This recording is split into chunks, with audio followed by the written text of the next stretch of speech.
conceptual, filosófico de Occidente. ¿Dónde es que tú encuentras esa relación, digamos, cuando traes al Ekeko, por ejemplo, ¿no? Que es otra de las figuras que pareciera definir el pensamiento al cual tú estás haciendo alusión, o, por ejemplo, el sonido que transmitían los gongs? A ver, por ejemplo, esa pieza que habla Tayana. Estos son los gongs, por ejemplo, que transmitían todo un sonido y por tanto toda una experiencia de pensamiento proveniente del Oriente. Entonces había allí como una especie como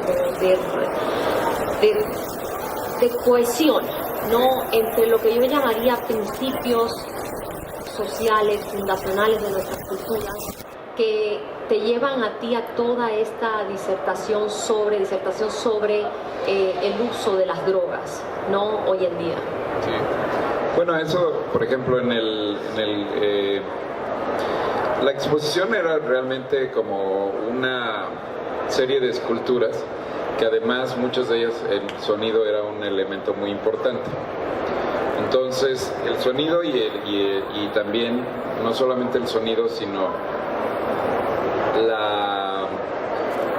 yo creo que la exposición era en cierto sentido casi como una especie de sinestesia cognitiva, ¿no? Ya sabes, cuando tú sinestesia, esto que es como ver un color y pensar en un sonido, o ver un sabor y pensar en un olor, en realidad lo que había como ejercicios de traducción en donde de un lenguaje pasabas a otro, así como lo que les platicaba de los sonidos, ¿no?, del silbido, que es en realidad lenguaje, pero se percibía como música.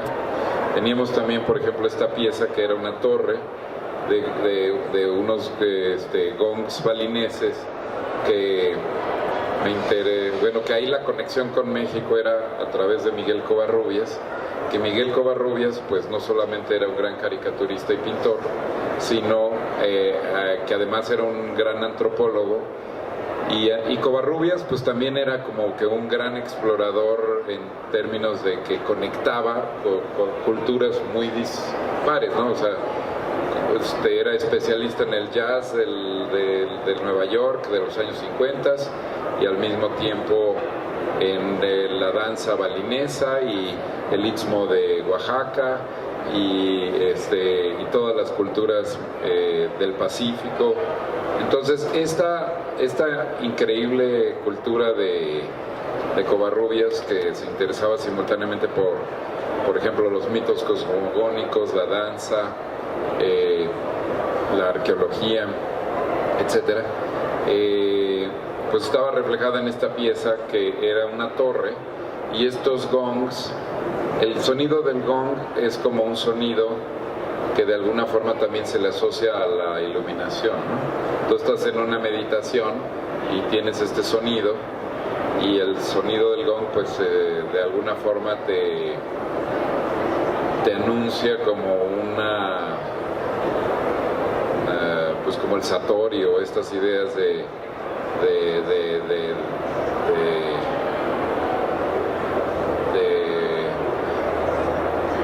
pues sí, de cierta transición ahí en la conciencia. Y lo que es muy curioso es que, bueno, tenías unos timers con unos baquetas, con unos solenoides, que aleatoriamente sonaban estos gongs en la sala, y eso era uno de los ambientes sonoros. El otro ambiente sonoro era la película de las aves, que estaba chiflada, y había un tercer ambiente sonoro que era una fonoteca. La fonoteca, tú te ponías unos audífonos inalámbricos y podías caminar la sala con estos audífonos inalámbricos, y la fonoteca era una fonoteca de poesía. Durante era una colección de discos en vinil, yo creo que unos 250 discos, no de música, sino de pura poesía, la mayoría en español, pero también en inglés, en francés y otros idiomas, sobre todo. Exacto. Sí, y muchas veces narradas por el autor. Entonces, por ejemplo, por ejemplo, Voz Viva de México, que era una edición hecha por la UNAM, publicó a la mayoría de los autores de Latinoamérica. Y entonces los custodios de la tallera, que además se volvieron expertos DJs, después de estar ahí, digamos, y yo creo que también eso es algo que es muy interesante. Es un gran placer como artista, pues de repente hacer el trabajo de los custodios, un placer, ¿no? Porque ellos se volvieron expertos en esto de tomar los discos, y los discos se ponían en las tornamesas y los mezclabas. Entonces tú de repente podías tener como este nivel de lectura en donde tenías como unos serendipitis muy peculiares de quién sabe qué texto te ponían, que de repente acompañaba tu experiencia de caminar por el museo, estando oyendo la poesía o la literatura de alguno de estos autores en su voz, en su propia voz. Y bueno, sí, o sea, lo que pasa es que la exposición sí era un alucine, porque, bueno, o sea, no me gusta usar esa palabra, pero no la voy a usar. No era un alucine. No era un alucine, pero efectivamente había un elemento, pareciera ser que estabas tú interesado en ir hacia lugares muy profundos, muy hondos, ¿no? Entonces, digamos, de todas estas influencias filosóficas, sí pasábamos efectivamente hacia un campo literario que estaba representado a través de esta pieza sonora de la que Pedro habla, pero que también estaba representada a través de libros que convertimos en hermosos objetos, y que también estaban como en un déjà vu, digamos, aparecían los libros originales.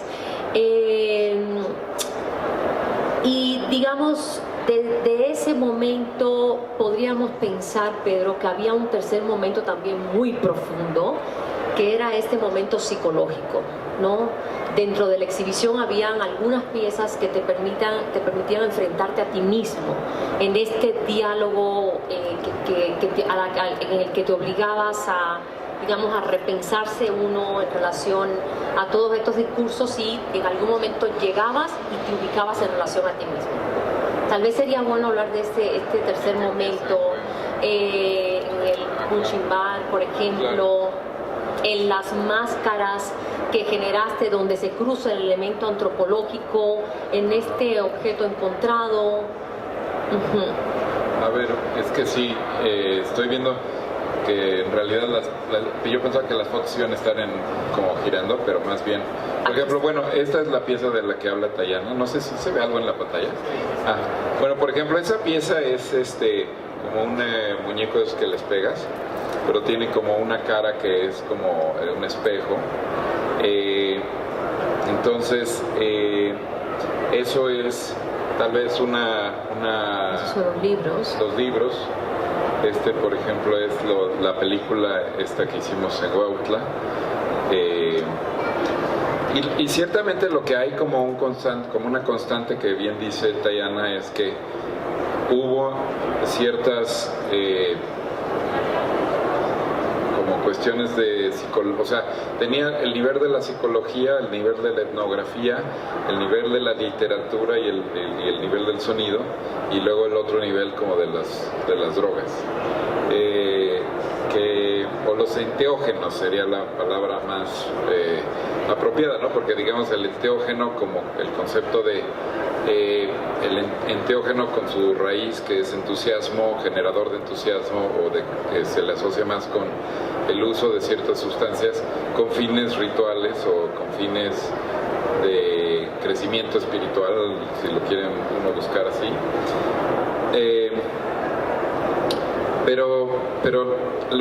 O sea, yo siento que, por ejemplo, también la dimensión de la poesía era muy importante en toda la exposición, ya que la poesía es, al usar unas cuantas pocas palabras, también cada verso construye un universo. Y eso que ocurre al leer un poema en el cual tu cabeza genera toda esta serie de dimensiones mentales, pues es como una especie de alimento del alma, pero también una especie de transformación psicológica que es equivalente a un enteógeno. O sea, tú podrías decir que la poesía es una droga también. La razón por la que se llama la exposición Domingo Salvaje precisamente habla por ese momento, como decía Tayana, en Cuernavaca, en donde Cuernavaca pues fue un lugar que recibió a muchos extranjeros y muchos intelectuales mexicanos que vivieron ahí y que hicieron proyectos como de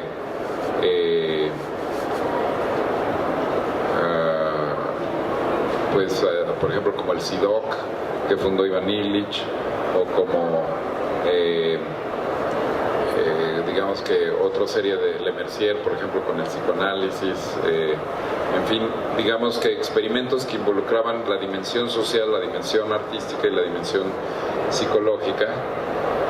Pero finalmente Cuernavaca pues también es como un lugar de descanso, y la idea del Domingo Salvaje pues era como esta especie de hacer una exposición que sí tenía como una especie de coeficiente intelectual muy alto, pero que también era como muy fantástica, en donde tenías como esta especie de momentos como de aventura que pues tenían todo este elemento de fantasía en cierto sentido. Pero yo creo que has llegado a un punto que era el último que a mí por lo menos que me gustaría que tratáramos, y es digamos que desde tus trabajos tempranos hemos conocido esa relación con la arquitectura por obvias razones, ¿no? Digamos aquella biblioteca que hiciste en Londres, toda esta serie de mobiliario, ¿no? Contenedores y demás. Y esta exposición no escapa de, digamos, o sea, no abandona del todo esa relación. Yo te haría por ahí dos preguntas que de hecho me gustaría saberlas. La primera es, creo o entiendo que habías hecho antes algunas obras en piedra. En cambio, esa idea de permanencia, o sea, de esa idea de una piedra permanente, ¿no? En esa exposición es muy puntual. Es este cuerpo de obras hecho con una idea monumental de escultura, digamos. Es por un lado interesante. En algún momento abordábamos de forma simpática que tenía que ver también con la escultura de jardín, ¿no? Y la alusión a Cuernavaca y a estos espacios de disfrute, ¿no? Pero yo siento más la relación en el caso de la exhibición, en esa insistencia tuya que tuviste en el momento en el que estábamos definiendo los espacios, porque estas esculturas en piedra, curiosamente, estuviesen divididas por ese biombo que tú recuperaste de las maderas originales del Museo de Antropología. Entonces, por ahí va un poco más lo que estoy pensando en relación a esa permanencia, a la historia de la arquitectura en México, a cómo se ha establecido el discurso nacional, cultural de México a través del Museo de Antropología y por tanto de toda esa serie de objetos realizados en enormes piedras. Sí, de hecho esa pieza a la que se refiere Tayana, que era como una especie de muro articulado que dividía parte de la exposición, fue hecha con unos cubos de madera que eran parte del Museo de Antropología y que compré a través de una... Bueno, es que Pedro Ramírez Vázquez los usó en varios edificios, también los usó en Tlatelolco y en otros más, que tienen esta peculiaridad de que son como unos módulos acústicos, como para un auditorio, ¿no? Por la amortiguación del eco. Y bueno, pues era como una especie de fetiche de esa especie de arqueología de la arquitectura moderna, de recuperar ese detritus que pues había sido desechado y ahora se reconstituía en esta especie de biombo, ¿no? Y lo que decías de las piedras, pues también la escultura en piedra finalmente es el arte, pues, esencial de México, ¿no? La talla en piedra es una cosa que llevamos miles de años haciendo.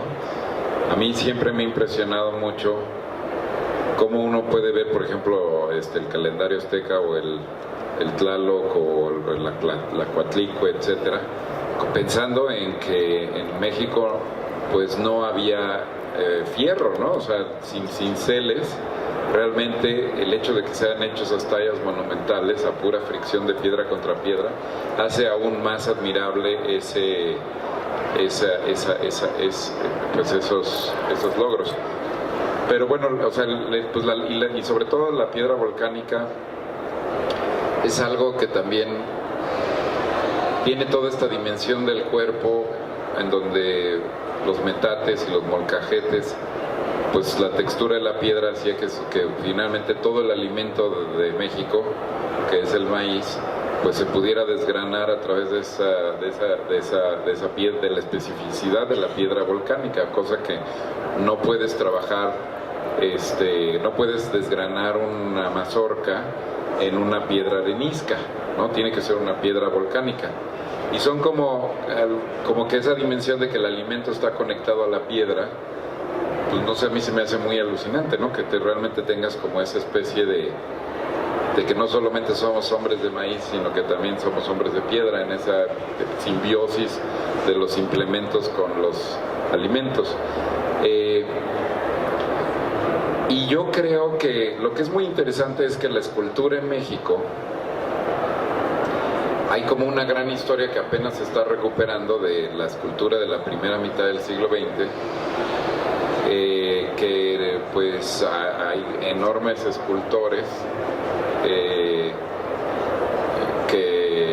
que pues ciertamente no les, o sea, y eso no es un fenómeno solo de México sino mundial, que a partir de los años 60, con la introducción del arte objeto, de la instalación, de los procesos, del performance, etcétera,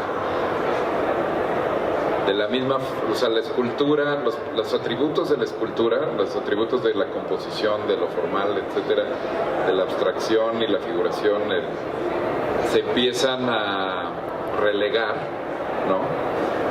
Y durante muchos años, digo, no sé, mi misma generación luchó contra esa idea de arte, ¿no? Y ahora, por ejemplo, pues a mí me encanta hacer tallas directas en piedra, pero hace 20 años me hubiera parecido que era como una especie de traición al impulso de vanguardia que uno debe de tener de renovar el lenguaje. Y sin embargo, hay algo que es la solución de los problemas formales en la escultura, que produce tanto placer como artista de repente hacer escultura en ese medio tan clásico, que yo pues finalmente no pude resistir esa tentación y pues no sé si traicioné a la... No, para nosotros, digamos, en esta línea de construcción de discursos que buscamos desde la tallera, hay una parte trascendental en esto, porque obviamente no olvidemos que ese era el taller de Siqueiros, o sea, es el lugar donde Siqueiros hizo esa obra monumental que es el Poliforo, lo que conocemos hoy como el Poliforo. Entonces, de cierta manera, para mi gusto, tu diálogo era enfrentar esa monumentalidad que impone Siqueiro de alguna manera, ¿no?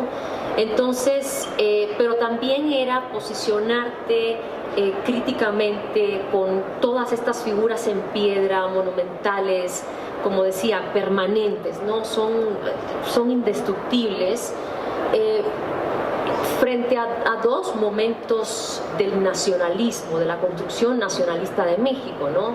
Que es, digamos, pensar el museo a través de las representaciones del muralismo mexicano y pensar esa exposición a través de esas grandes tallas en piedras, que son los niveles de representación que significan la cultura mexicana, digamos, vistas desde el exterior, vistas en el sistema de la educación pública, ¿no? O sea, la educación pública no se enseña, que esos son dos de los grandes momentos de la construcción nacional, ¿no? Entonces, para nosotros como institución, siempre uno del otro lado, o sea, el artista está construyendo su discurso, el curador está buscando esa forma de, digamos, tensando ese diálogo que tuvimos nosotros por 6 meses, que nos veíamos casi todas las semanas de nuestras vidas a seguir debatiendo cómo podríamos seguir y por dónde. También veíamos nosotros desde nuestro lado, porque yo trabajé con 2 colegas que hicieron la asistencia curatorial también del museo y que venían también a estos debates con nosotros. Fue en realidad un trabajo muy serio desde la perspectiva curatorial. Entonces también nosotros veíamos eso, ¿no? Encontrábamos esa tensión con el museo desde ese otro lugar. Sí. Claro, y bueno, Siqueiros es como el último de los 3 grandes que continúa activo después de que Orozco y Rivera ya habían muerto. Entonces la tallera siguió operando como estudio pues hasta mediados de los 60s, ¿no? Hasta los 70s. Sí. Que eso es algo que o sea, yo siento que es fascinante, porque tú ves, por ejemplo, bueno, la producción de Siqueiros en los 70s.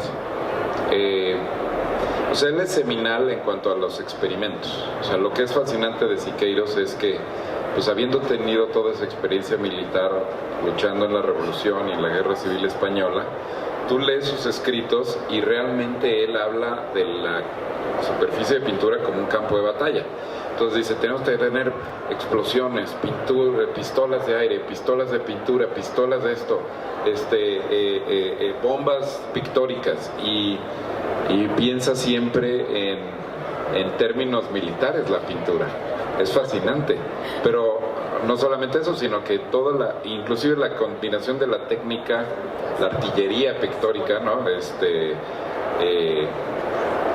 Pues lo llevó a hacer todas estas emulsiones que producían estos batidos fascinantes, ¿no? Y la piroxilina y el masonite y las diferentes capas que escurren y que tiene un elemento que es o sea, hay una como especie, no es una transgresión, pero sí es una especie de vocación de, por una parte, innovar, pero por otra parte siempre el cuadro se te viene, ¿no? O sea, los cuadros de Siqueiros son o sea, es como debería de ser Siqueiros, ¿no? Porque es como realmente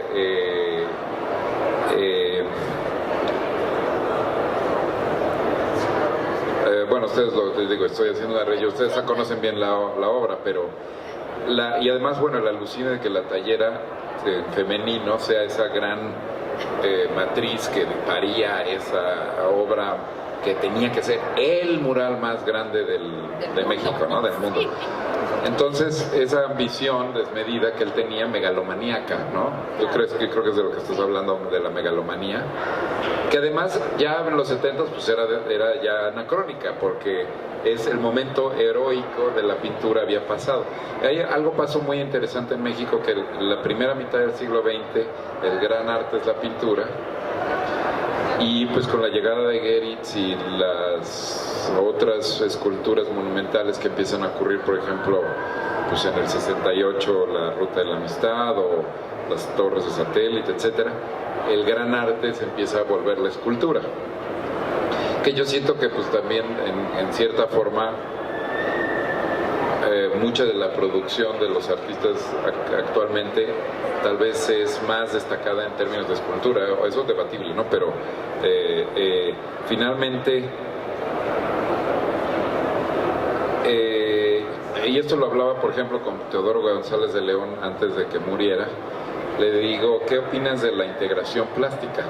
Y él dice, la integración plástica fue un invento de los mexicanos, no era un problema que realmente se estuviera discutiendo en el resto del mundo. Existe mucha escultura que está, por ejemplo, un Henry Moore y atrás un Sarienen o un Mies van der Rohe, etcétera, pero decía, inventaron esa cosa de la integración plástica nada más para tener más trabajo y que no se les acabaran las comisiones, ¿no? Entonces haz de cuenta de que era como de que edificio que hagan nuevo tenemos que integrarle nuestras pinturas.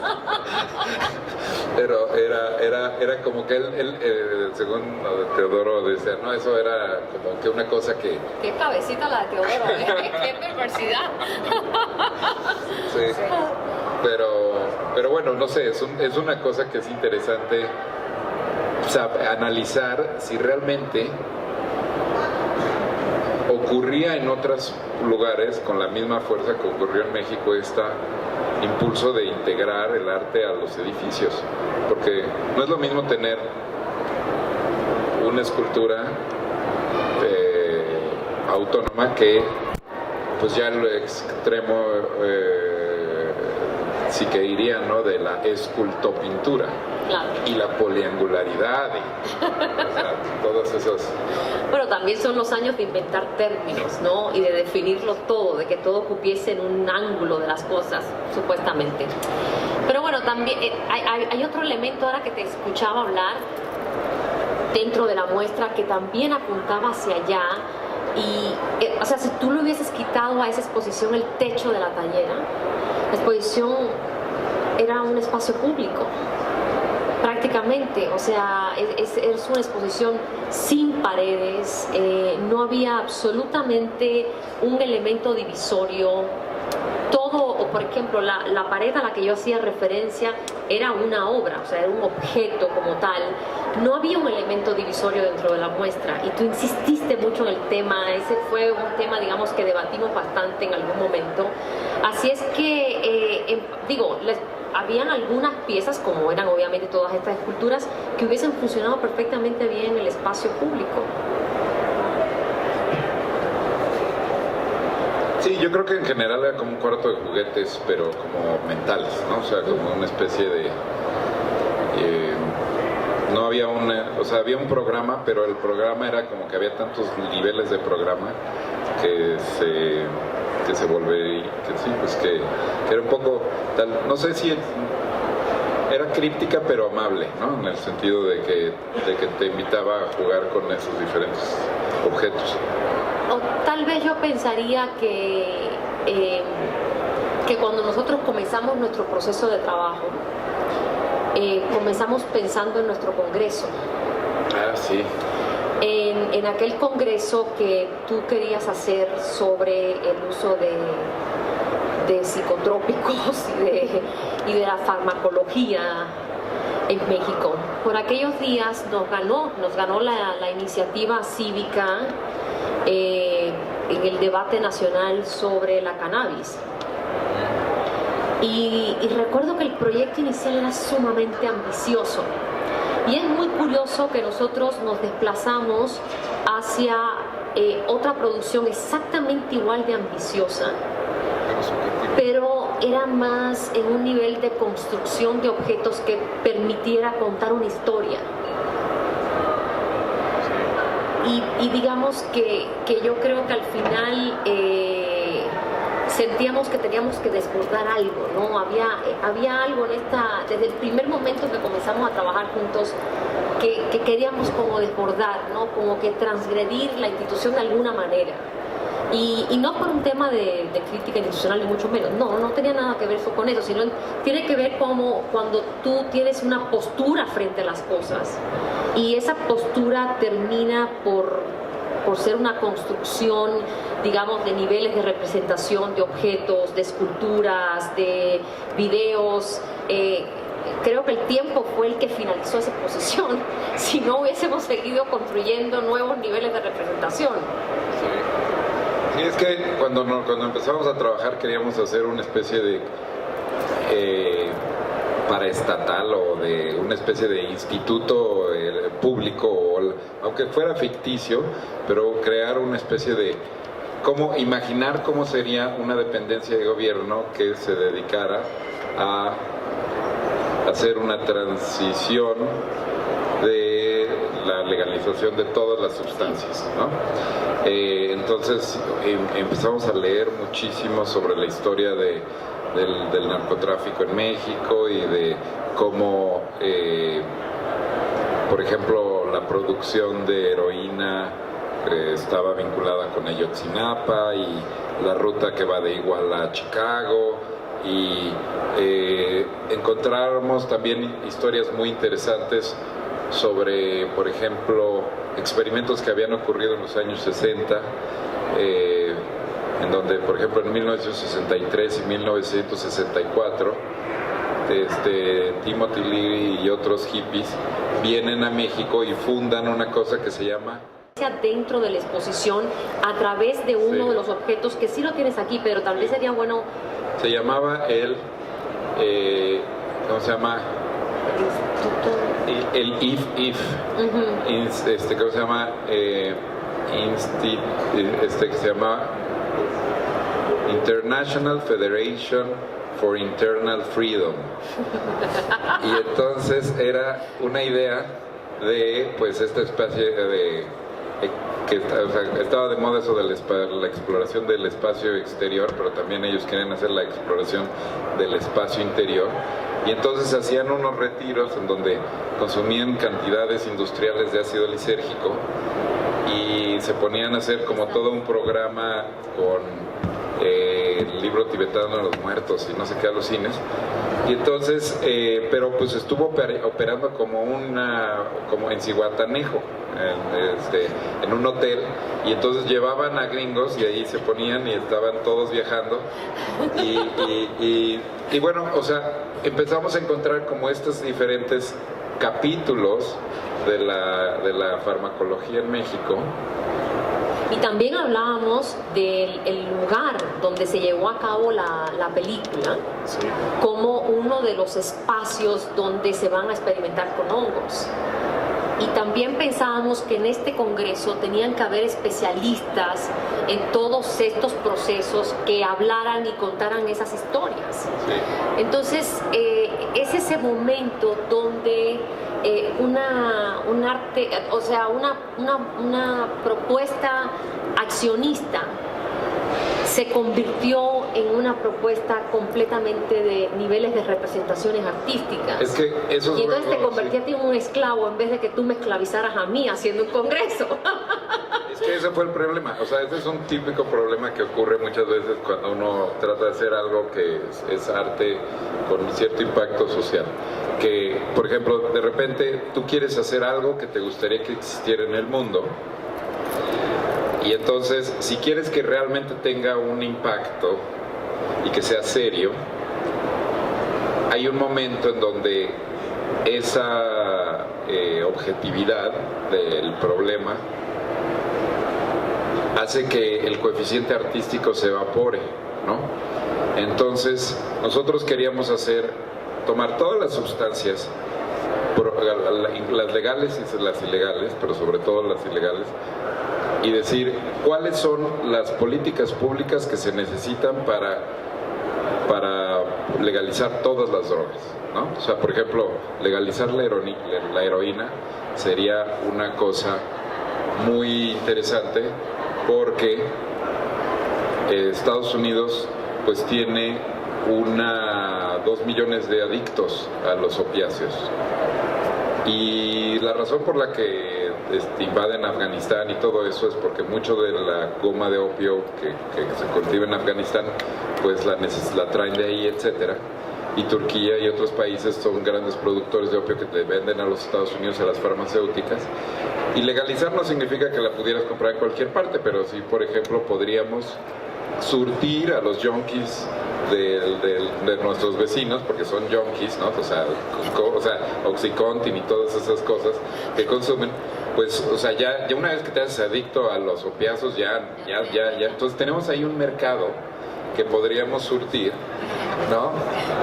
Con toda la producción, y en lugar de tener que tener ayotzinapas y todo ese tipo de cosas que nada más son producto de la prohibición, podríamos usar todas esas plantaciones y toda esa industria que ya existe y venderle eso a los laboratorios farmacéuticos, ¿no? O sea, legalizar en el caso de la heroína implicaría venderle a las farmacéuticas. Entonces íbamos a hacer toda esa especie de de políticas públicas utópicas pero plausibles para cada sustancia, y a la mera hora lo que pasó es que dijimos, bueno, si hacemos eso ya no es arte, ya es algo que se va a volver muy serio y el coeficiente artístico se va a evaporar.